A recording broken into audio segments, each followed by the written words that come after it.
একই চিন্তা সরকার নতুনভাবে এসেছে, 1 বছর প্রায় হতে চলল।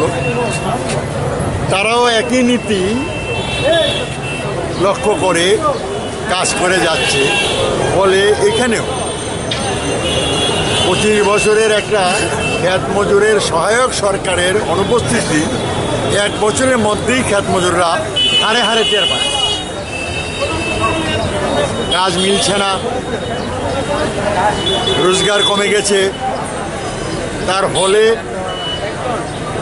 পরোক্ষভাবে বিক্রেতারা মানে দোকানদাররা তারাও এফেক্টেড হয়েছে। তারাও বলছে ভলিউম অফ বিজনেস কমে গেছে।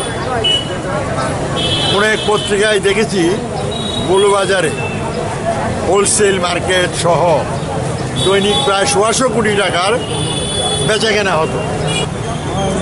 সন্ত্রাসবাদ দমনে পার্শ্ববর্তী রাষ্ট্রের সঙ্গে একটা যুদ্ধ মহড়া শুরু হয়েছে।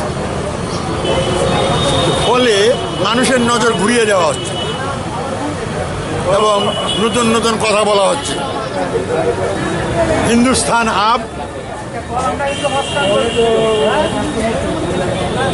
সুরক্ষিত হাতও মে হ্যায়।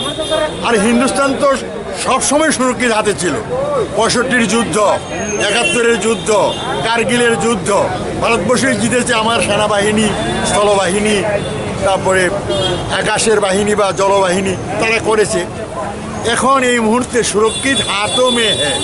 সেনাবাহিনীর হাতে তো সবসময় সুরক্ষিত ছিল দেশ। এখন নতুন করে এই স্লোগান দেওয়ার অর্থটা কি?